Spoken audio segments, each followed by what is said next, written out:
નમસ્કાર દોસ્તો, સ્વાગત છે આપ સર્વનું તમારી પોતાની યુટ્યુબ ચેનલ વિદ્યાશાળા પર।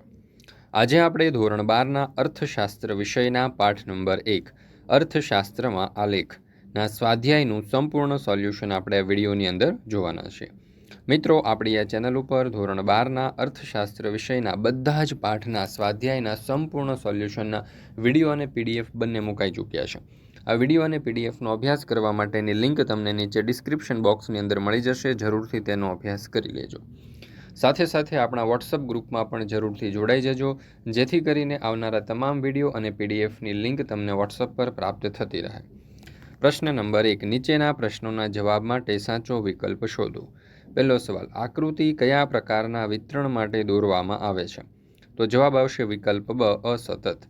બીજું, આલેખ કયા પ્રકારના વિતરણ માટે દોરવામાં આવે છે? તો જવાબ આવશે સતત। ત્રીજું, નીચેનામાંથી કઈ આકૃતિઓ સમાન માહિતી માટે દોરવામાં આવે છે?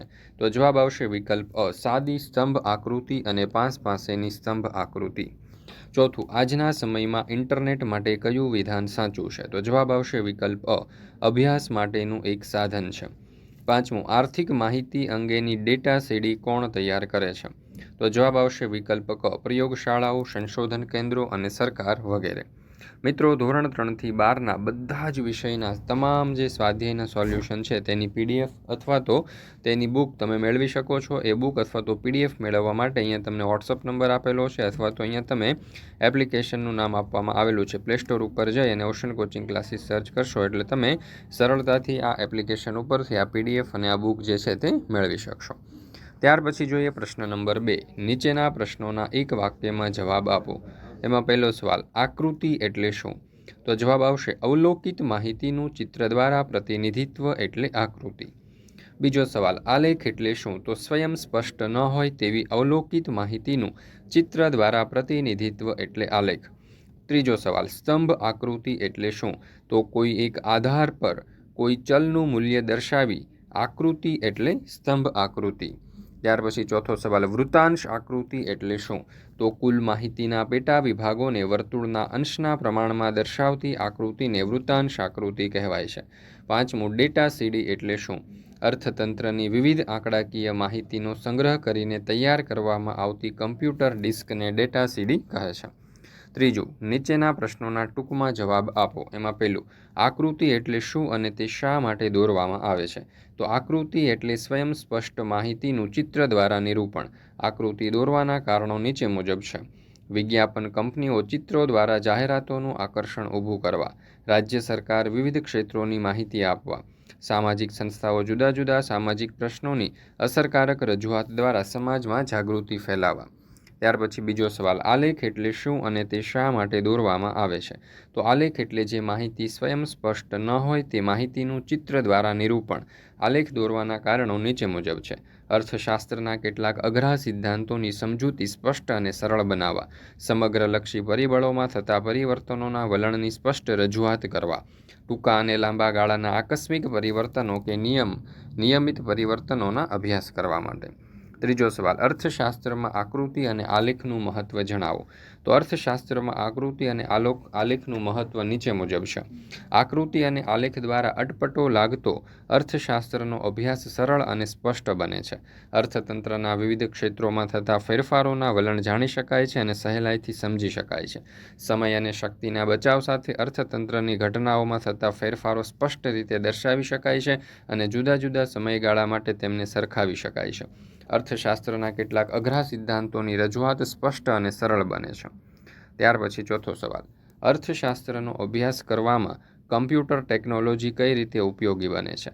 તો અર્થશાસ્ત્રનો અભ્યાસ કરવામાં કમ્પ્યુટર ટેકનોલોજી નીચે મુજબ ઉપયોગી બને છે: અર્થશાસ્ત્રના સિદ્ધાંતો કે અટપટી આંકડાકીય માહિતીની કમ્પ્યુટર દ્વારા રજૂઆત કરી ખૂબ સરળતાથી સમજાવી શકાય છે।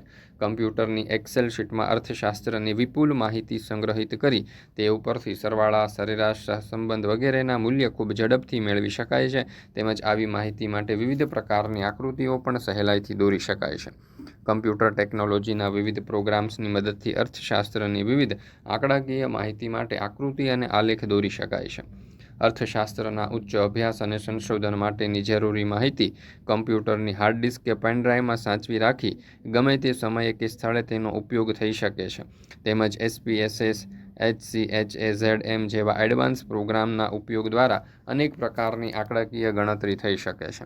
5. ડેટા સીડી પર નોંધ લખો. તો અર્થતંત્રને સંબંધિત આંકડાકીય માહિતી મેળવીને કેટલીક સંસ્થાઓ આંકડાકીય વિગતોનો અહેવાલ તૈયાર કરી અધિકૃત આંકડાઓની ડેટા સીડી તૈયાર કરી બજારમાં વેચાણ માટે મૂકે છે.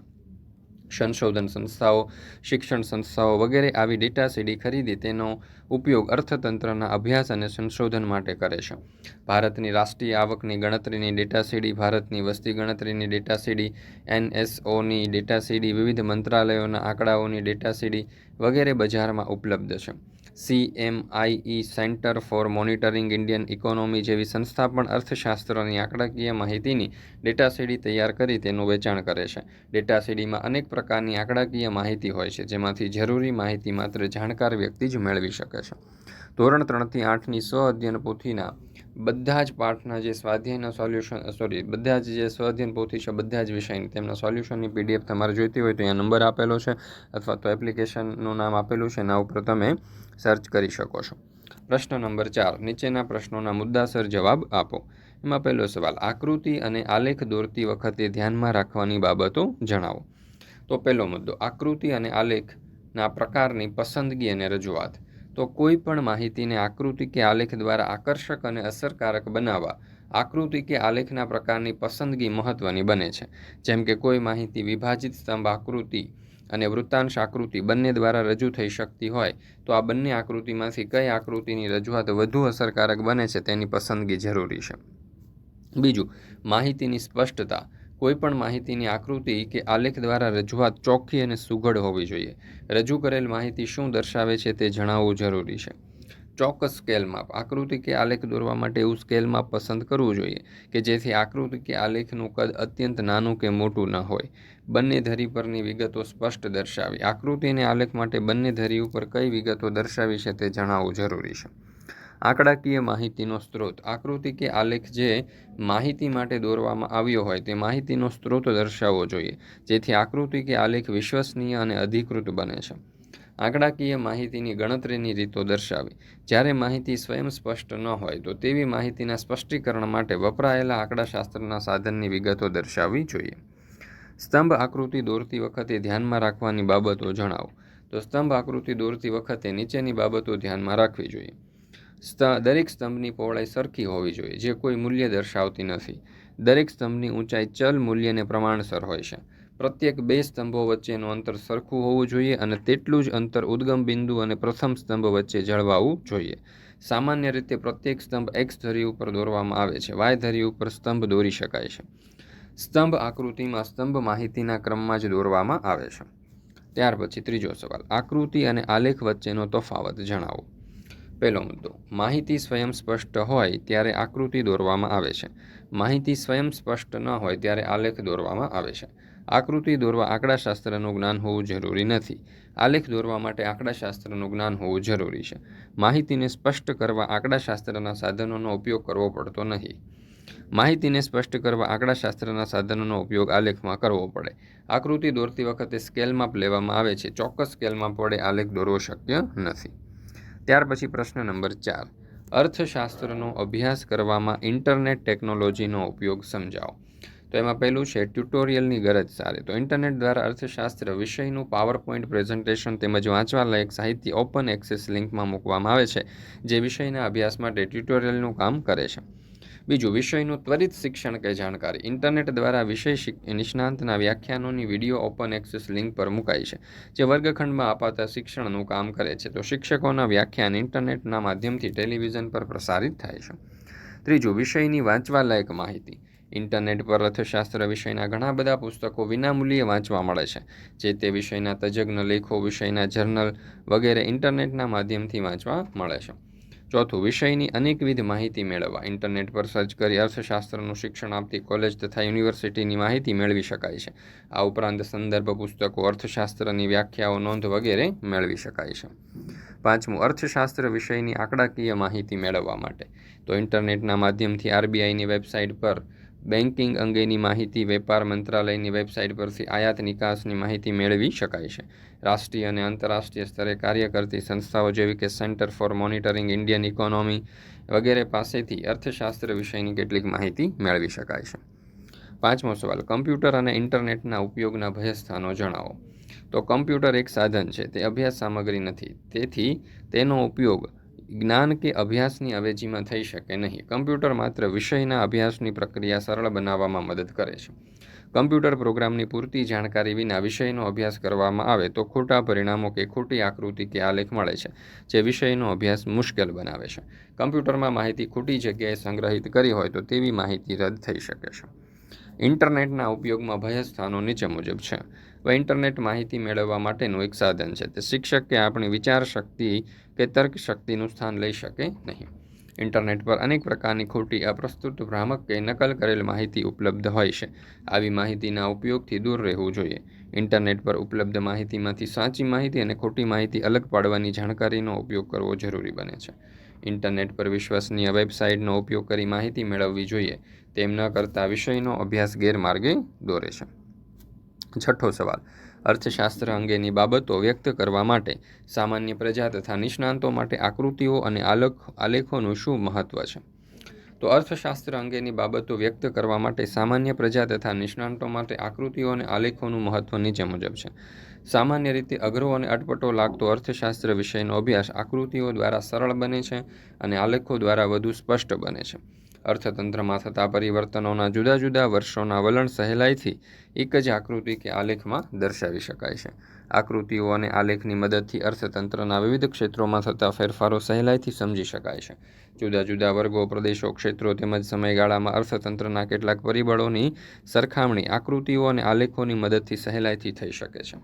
આકૃતિઓ અને આલેખો દ્વારા અર્થશાસ્ત્રની કેટલીક અઘરી બાબતોની સ્પષ્ટ રજૂઆત થઈ શકે છે. તેથી આવી બાબતો સમય અને શક્તિના બચાવ સાથે સમજાવી શકાય છે. અર્થશાસ્ત્રના કેટલાક અઘરા સિદ્ધાંતો આકૃતિ અને આલેખની મદદથી સરળ બને છે, જેમ કે માંગ અને પુરવઠાનું વિસ્તરણ અને સંકોચન. માંગની મૂલ્ય સાપેક્ષતા આકૃતિ દ્વારા સરળ બને છે. માંગ અને પુરવઠાના નિયમો, સમગ્રલક્ષી પરિબળોમાં થતા ફેરફારના વલણ વગેરે આલેખ દ્વારા સ્પષ્ટ થાય છે. આર્થિક બાબતોના લાંબા તથા ટૂંકા ગાળાના પરિવર્તનોનો તેમજ તેના વલણોનો અભ્યાસ આલેખની મદદથી કરી શકાય છે. ગુજરાતની શ્રેષ્ઠ યુટ્યુબ ચેનલ વિદ્યાશાળાના અલગ અલગ પ્લેટફોર્મ પર પણ તમે જરૂરથી જોડાઈ જજો, જેવા કે યુટ્યુબ, ઇન્સ્ટાગ્રામ, ફેસબુક વગેરે, જેથી કરીને આવનારા તમામ વિડીયો, PDF, બુક વગેરેની માહિતી તમને સરળતાથી પ્રાપ્ત થતી રહે. પ્રશ્ન નંબર 5, નીચેના પ્રશ્નોના વિસ્તારપૂર્વક જવાબ લખો. એમાં પહેલો સવાલ, આકૃતિના પ્રકારો સવિસ્તાર સમજાવો. તો સામાન્ય રીતે આકૃતિના પ્રકારો નીચે મુજબ છે. પહેલું છે ચિત્રાકૃતિ, બીજું છે વિકિરણ આકૃતિ, ત્રીજું છે સમય આધારિત રેખા આકૃતિ, ડી વર્તુળ આકૃતિ, ઈ છે સ્તંભ આકૃતિ અને એફ છે વૃત્તાંશ આકૃતિ. તો અભ્યાસક્રમમાં પહેલું એ સમય આધારિત રેખાકૃતિ, બી સ્તંભ આકૃતિ અને સી વૃત્તાંશ આકૃતિનો સમાવેશ છે, જેની સમજૂતી નીચે મુજબ છે. એ સમય આધારિત રેખાકૃતિ. તો રેખા આકૃતિ બે ચલ વચ્ચેના સંબંધને રજૂ કરતી આકૃતિ છે, જેમ કે માંગ રેખા, પુરવઠા રેખા વગેરે. રેખા આકૃતિમાં સ્વતંત્ર ચલને x ધરી ઉપર અને પરતંત્ર ચલને y ધરી ઉપર મૂકવામાં આવે છે. અર્થશાસ્ત્રમાં રેખા આકૃતિ દ્વારા વિવિધ વર્ષોમાં વસ્તી, ફુગાવાનો દર, સાક્ષરતા દર વગેરે દર્શાવવામાં આવે છે. આવી રેખા આકૃતિ સમય આધારિત છે. બી સ્તંભ આકૃતિ, વિવિધ સ્થળો, સમય કે વસ્તુ માટે એક કે તેથી વધુ ચલની માહિતી માટે ઊભા કે આડા સ્તંભો દોરીને તૈયાર થતી આકૃતિને સ્તંભ આકૃતિ કહે છે. સ્તંભ આકૃતિમાં પ્રત્યેક સ્તંભની પહોળાઈ એક સરખી લેવામાં આવે છે અને તેની ઊંચાઈ માહિતીના પ્રમાણમાં લેવામાં આવે છે. સ્તંભ આકૃતિના પ્રકારો નીચે મુજબ છે. એમાં પહેલું છે સાદી સ્તંભ આકૃતિ. તો વિવિધ સ્થળો, સમય કે વસ્તુ માટે કોઈ ચલ લક્ષણની માહિતી આપી હોય ત્યારે સાદી સ્તંભ આકૃતિ દોરવામાં આવે છે. બીજું છે પાસેની સ્તંભ આકૃતિ. તો વિવિધ સ્થળો, સમય કે વસ્તુ માટે એક કરતાં વધુ ચલ લક્ષણોની માહિતી આપી હોય ત્યારે પાસેની સ્તંભ આકૃતિ દોરવામાં આવે છે. જેમ કે જુદા જુદા સમયગાળા માટે સ્ત્રીઓ અને પુરુષોમાં સાક્ષરતાના પ્રમાણની માહિતી આપી હોય ત્યારે સ્ત્રી અને પુરુષ વર્ગના સાક્ષરતા દર્શાવવા સ્તંભ પાસે દોરવામાં આવે છે. આકૃતિને આકર્ષક બનાવવા દરેક વર્ગના સ્તંભને અલગ અલગ શેડ કે રંગથી દર્શાવવામાં આવે છે. બીજું, વિભાજિત સ્તંભ આકૃતિ. વિવિધ સ્થળો, સમય કે વસ્તુના કોઈ એક ચલ માટે કુલ માહિતી અને તેને સંબંધિત એકથી વધુ પેટા વિભાગોની માહિતી આપી હોય ત્યારે વિભાજિત સ્તંભ આકૃતિ દોરવામાં આવે છે. સ્તંભ આકૃતિ દોરતી વખતે ધ્યાનમાં રાખવાની બાબતો. તો સ્તંભ આકૃતિ દોરતી વખતે નીચેની બાબતો ધ્યાનમાં રાખવી જોઈએ. દરેક સ્તંભની પહોળાઈ સરખી રાખવામાં આવે છે. દરેક સ્તંભની ઊંચાઈ તે સ્તંભ માટેના ચલના મૂલ્યને અનુરૂપ હોવી જોઈએ. ઉગમ બિંદુ અને પ્રથમ સ્તંભ વચ્ચે જેટલું અંતર હોય તેટલું જ અંતર પ્રત્યેક બે સ્તંભ વચ્ચે રાખવામાં આવે છે. પ્રત્યેક સ્તંભ X ધરી ઉપર દોરવામાં આવે છે. જો Y ધરી ઉપર આડા સ્તંભ દોરી શકાય. માહિતીના ક્રમમાં જ સ્તંભ દોરવામાં આવે છે. સી. વૃત્તાંશ આકૃતિ. કોઈ ચલની કુલ માહિતીના પેટા વિભાગોને વર્તુળના અંશના પ્રમાણમાં દર્શાવવામાં આવે ત્યારે તેવી આકૃતિને વૃત્તાંશ આકૃતિ કહેવાય. વર્તુળનું ક્ષેત્રફળ 360 અંશ હોવાથી ચલના કુલ મૂલ્ય બરાબર 360 અંશ લઈ માહિતીના પ્રમાણના આધારે વૃત્તાંશ પાડી અને પેટા મૂલ્યો દર્શાવવામાં આવે છે. વૃત્તાંશ એટલે વર્તુળનો અંશ. તે નીચેના સૂત્રથી મેળવાય. વૃત્તાંશ બરાબર પેટા મૂલ્યના છેદમાં કુલ મૂલ્ય ગુણ્યા 360. વૃત્તાંશ આકૃતિ દોરતી વખતે ધ્યાનમાં રાખવાની બાબતો. તો વૃત્તાંશ આકૃતિ દોરતી વખતે નીચેની બાબતો ધ્યાનમાં રાખવી જોઈએ. વૃત્તાંશ આકૃતિમાં કુલ માહિતી બરાબર 360 અંશ લેવામાં આવે છે. માહિતીના દરેક પેટા વિભાગના મૂલ્યને આધારે તેનો વૃત્તાંશ શોધવામાં આવે છે. બધા પેટા વિભાગોના વૃત્તાંશોનો સરવાળો 360 અંશ થવો જોઈએ. બે સમયગાળા કે પ્રદેશોની સરખામણી માટે કુલ મૂલ્યને આધારે વર્તુળ દોરી બે વૃત્તાંશ આકૃતિઓમાં ક્રમમાં બાજુમાં દોરવામાં આવે છે. અર્થશાસ્ત્રના અભ્યાસમાં ટેકનોલોજીના ઉપયોગ અંગે સમજૂતી આપો. તો અર્થશાસ્ત્રના અભ્યાસમાં ટેકનોલોજીના વિવિધ સાધનોનો ફાળો મહત્વપૂર્ણ રહ્યો છે, જે નીચે મુજબ છે. Computer technology. કમ્પ્યુટર શબ્દ પ્રચલિત છે. સૌ કોઈ તેના ઉપયોગથી પરિચિત છે. અર્થશાસ્ત્રનો અભ્યાસ કમ્પ્યુટરના ઉપયોગથી વિવિધ રીતે નીચે મુજબ કરી શકાય. પહેલું, વિષયનું પ્રેઝન્ટેશન તૈયાર કરવા. અર્થશાસ્ત્રના સિદ્ધાંતો કેડપટ્ટી આંકડાકીય માહિતીને પાવરપોઈન્ટ પ્રેઝન્ટેશન દ્વારા ખૂબ જ સરળતાથી સમજાવી શકાય છે. જેમ કે અંદાજપત્રને સમજાવવા, અંદાજપત્રનો અર્થ, અંદાજપત્રના ખાતાને તેમજ અંદાજપત્રની જુદી જુદી 3 સ્લાઇડ બનાવી અંદાજપત્રના પ્રકરણને સરળતાથી સમજી શકાય છે. બીજું, વિષયની માહિતીને એક્સેલ વર્કશીટમાં મૂકવી. અર્થશાસ્ત્રના વિષયમાં સંશોધન કરતા તજજ્ઞો અને વિષયનો ઊંડો અભ્યાસ કરનારને ઘણી બધી આંકડાકીય માહિતીનો ઉપયોગ કરવો પડે છે. આવી માહિતી કમ્પ્યુટર પ્રોગ્રામની એક્સેલ શીટમાં મૂકતા માહિતીના સરવાળા, સરેરાશ, સહસંબંધ વગેરે જેવા મૂલ્ય ઝડપથી મિનિટોમાં મેળવી શકાય છે. એક્સેલ શીટ એ આંકડાકીય માહિતીને પ્રોસેસ કરવા માટેનો એક પ્રોગ્રામ છે, જે દ્વારા આંકડાકીય માહિતી માટે વિવિધ પ્રકારની આકૃતિઓ પણ દોરી શકાય છે. ત્યાર પછી ત્રીજું છે વિષયની માહિતીને ચિત્ર દ્વારા રજૂ કરવા. કમ્પ્યુટર ટેકનોલોજીના દરેક પ્રોગ્રામની મદદથી અર્થશાસ્ત્રની આંકડાકીય માહિતીનો ઉપયોગ કરી આકૃતિ કે આલેખ દોરી શકાય છે. જેમ કે વર્ડ ફાઇલના ઉપયોગથી માંગરેખા, પુરવઠા રેખા જેવી સરળ આકૃતિઓ દોરી શકાય છે. જ્યારે એક્સેલ શીટ દ્વારા અર્થશાસ્ત્રની આંકડાકીય માહિતી માટે આકૃતિ અને આલેખ ચોક્કસ માપ દોરી શકાય છે. ત્યાર પછી છે વિષયની અભ્યાસ સામગ્રીની સાચવણી કરવા માટે. અર્થશાસ્ત્રના અભ્યાસ તેમજ સંશોધન માટે વિષયની ઘણી બધી માહિતી અનિવાર્ય છે. આવી માહિતી નોટબુક કે પુસ્તકમાં ચીવટપૂર્વક સમાવવાનું મુશ્કેલ છે, પરંતુ કમ્પ્યુટરની હાર્ડ ડિસ્ક કે પેનડ્રાઈવમાં સંગ્રહિત કરી ગમે તે સમયે કે સ્થળે તેનો સહેલાઈથી ઉપયોગ કરી શકાય છે. આ ઉપરાંત આવી માહિતી ઈમેઇલમાં સાચવીને ગમે ત્યારે તેનો ઉપયોગ કરી શકાય છે અને તેની આજીવન માહિતી સચવાય છે. ત્યાર પછી છે પાંચમું, SPSS, SHAZAM જેવા એડવાન્સ પ્રોગ્રામનો ઉપયોગ. કમ્પ્યુટર દ્વારા આવા એડવાન્સ પ્રોગ્રામનો ઉપયોગ કરી વિપુલ આંકડાકીય માહિતી માટે અનેકવિધ આંકડાકીય ગણતરીઓ થઈ શકે છે, જે સંશોધન સંસ્થા કે સંશોધન કરનારને ઉપયોગી બને છે. કમ્પ્યુટર એક સાધન છે, તે અભ્યાસ સામગ્રી નથી, પરંતુ અભ્યાસ સરળ બનાવવામાં મદદરૂપ થાય છે. તેથી તેનો ઉપયોગ જ્ઞાન કે અભ્યાસની અવેજીમાં થઈ શકે નહીં. કમ્પ્યુટર પ્રોગ્રામની જાણકારી વિના માહિતી પરથી મેળવાતા પરિણામો કે આકૃતિ આલેખ વિષયના અભ્યાસને ગેરમાર્ગે દોરે છે. Internet technology. ઇન્ટરનેટ એ ડિજિટલ ટેકનોલોજીનું એક સ્વરૂપ છે. અર્થશાસ્ત્રના અભ્યાસમાં ઇન્ટરનેટ ટેકનોલોજીનો ફાળો મહત્વનો છે. જુદા જુદા હેતુ માટે ઇન્ટરનેટ ટેકનોલોજીનો ઉપયોગ નીચે મુજબ છે. એમાં પહેલું, ટ્યુટોરિયલનું કાર્ય કરે છે. તો ઇન્ટરનેટની કેટલીક વેબસાઇટ પર અર્થશાસ્ત્રના અભ્યાસ સામગ્રી, અર્થશાસ્ત્રના પાવરપોઈન્ટ પ્રેઝન્ટેશન વગેરે ઓપન એક્સેસ લિંક દ્વારા આપણે વાંચી શકીએ છીએ, જે વિષયના ટ્યુટોરિયલનું કામ કરે છે. બીજું, વિષયની જાણકારી અને વિષયનું તત્કાલ શિક્ષણ મળી રહે છે. ઇન્ટરનેટની વેબસાઇટ પર કેટલીક સંસ્થાઓ અર્થશાસ્ત્રના તજજ્ઞોના ભાષણોના વિડીયો વગેરે ઓપન એક્સેસ લિંક દ્વારા વર્ગખંડ જેવું વિષયનું ત્વરિત શિક્ષણ મળી રહે છે. તેમજ વિષયની પૂરતી જાણકારી મળે છે. વિષય નિષ્ણાત શિક્ષકોના વ્યાખ્યાન શાળા તથા કોલેજના વિદ્યાર્થીઓ માટે ઇન્ટરનેટના માધ્યમથી ટેલિવિઝન પર પ્રસારિત થાય છે, જે વર્ગખંડમાં મળતા શિક્ષણની ગરજ સારે છે. વિષયની વાંચવાલાયક સામગ્રી મળી રહે છે. ઇન્ટરનેટના માધ્યમથી વિષયના ઘણા બધા પુસ્તકો, વિષયના તજજ્ઞ વાંચવાલાયક લેખો, વિષય સંબંધિત વિવિધ જર્નલ્સ વગેરે વિનામૂલ્યે વાંચવા મળે છે. ક્યારેક તે બધું ખર્ચ કરીને વાંચવા મળે છે. ત્યાર પછી છે આગળ વિષયની વિવિધ માહિતી તેમજ અન્ય માહિતી મેળવી શકાય છે. ઇન્ટરનેટ પર સર્ચ કરીને અર્થશાસ્ત્ર તેમજ અન્ય વિષયમાં ડિગ્રી આપતી કોલેજ અને યુનિવર્સિટીની માહિતી મળી રહે છે. તેમજ વિષયના સંદર્ભ પુસ્તકો, વિષય તજજ્ઞોએ આપેલી વ્યાખ્યાઓ અને નોંધો મેળવી શકાય છે. વિવિધ આંકડાકીય માહિતી મેળવી શકાય છે. તો અર્થશાસ્ત્રના અભ્યાસ માટે જરૂરી માહિતી જેવી કે રાજ્યના બજેટ, ખેત ઉત્પાદન, આયાત નિકાસ, ગરીબીનું પ્રમાણ, રોજગારીનું પ્રમાણ, ઔદ્યોગિક ઉત્પાદન વગેરે ઇન્ટરનેટની જુદી જુદી વેબસાઇટ પરથી મેળવી શકાય છે. અર્થશાસ્ત્રમાં કેટલીક માહિતી રાષ્ટ્રીય અને આંતરરાષ્ટ્રીય સ્તરે કાર્ય કરતી સંસ્થાઓની વેબસાઇટ દ્વારા મેળવી શકાય છે, જેમ કે centre for monitoring Indian economy CMIE વગેરેની વેબસાઇટ. ઇન્ટરનેટનું માધ્યમ જુદી જુદી વેબસાઇટ પરથી માહિતી મેળવવાનું સાધન છે. તે શિક્ષણનું કે આપણી વિચારશક્તિ અને તર્કશક્તિનું સ્થાન લઈ શકે નહીં. ઇન્ટરનેટ પરથી ક્યારેય ખોટી કે બિનજરૂરી માહિતી મળતી હોય છે, જેનાથી આપણે દૂર રહેવું જોઈએ. કોઈ પણ વિશ્વસનીય વેબસાઇટ પરથી જ માહિતી મેળવવી જોઈએ, જેથી વિષયનો અભ્યાસ અર્થપૂર્ણ રહે. કોમ્પેક્ટ ડિસ્ક એટલે કે CD. અધિકૃત સંસ્થાઓ અર્થતંત્રને લગતી આંકડાકીય માહિતીની CD બનાવી વેચાણ માટે મૂકે છે, જેનો ઉપયોગ કરી સંશોધન સંસ્થાઓ કે શિક્ષણ સંસ્થાઓ વિષયના ઉચ્ચ અભ્યાસ માટે સંશોધન માટે કરે છે. ભારતમાં રાષ્ટ્રીય આવકની CD, વસ્તી ગણતરીની CD, ઉદ્યોગોના સર્વેની CD, NSOની CD વગેરે ઉપલબ્ધ છે. અર્થતંત્રની ઘણી બધી માહિતીની CD જે તે મંત્રાલયોના આંકડાકીય વિભાગોમાંથી મળી શકે છે. સમગ્ર અર્થતંત્રના મહત્ત્વના આંકડાઓની CD તેમજ સોફ્ટવેર જેવી સંસ્થાઓ તૈયાર કરી અને બજારમાં વેચાણ માટે મૂકે છે. અર્થતંત્રની માહિતી આપતી CD કેટલીક માહિતી બિનજરૂરી હોય છે, જે શોધવાનું કામ ખૂબ જ મુશ્કેલ છે.